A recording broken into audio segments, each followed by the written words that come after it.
ఈ వీడియోలో మనం ఫాస్ట్ బీఫామ్ వాజ్‌ని నౌన్‌తో కలిపి పాజిటివ్ సెంటెన్సెస్ ఎలా చెప్పాలనే దాని గురించి నేర్చుకుందాము.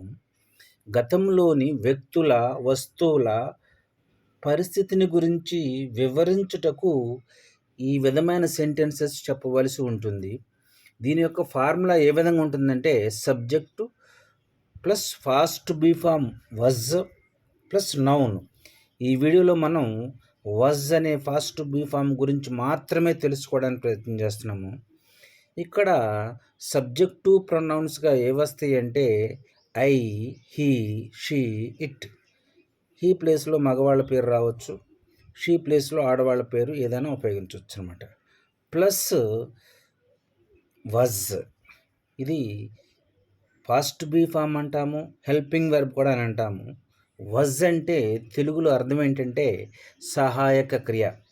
ప్లస్ నౌన్, నౌన్ అంటే నామవాచకం, పేర్లను తెలియజేస్తుంది అన్నమాట.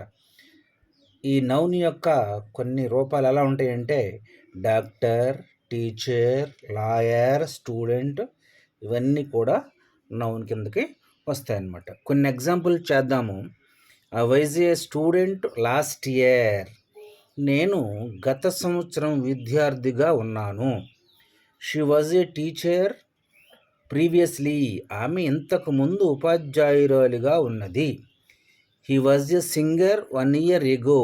అతను 1 సంవత్సరం క్రితం గాయకుడుగా ఉండేవాడు. మరికొన్ని నౌన్స్ని తీసుకొని మరికొన్ని ఎగ్జాంపుల్స్ మీరు చేసినట్లయితే ఈజీగా ఈ టైప్ ఆఫ్ సెంటెన్స్ ఎలా రాయాలనే దాని గురించి తెలుసుకోగలుగుతారు. ఈ సెంటెన్స్ రాసేటప్పుడు కీవర్డ్స్గా ఏ పదాలను ఉపయోగించాలంటే ఎస్టర్డే, 4 years ఎగో, 2 years ఎగో, 3 years ఎగో, 1 year ఎగో, ప్రీవియస్లీ, లాస్ట్ వీక్ మొదలైన పదాలని కీవర్డ్స్గా ఉపయోగించి ఈ టైప్ ఆఫ్ సెంటెన్స్ని చెప్పవచ్చు. ఫార్ములా గురించి ఒకసారి మాట్లాడుకుంటే subject plus past be form was plus noun, ఈ విధంగా దీని ఫార్ములా ఉంటుంది. Thank you for watching this video.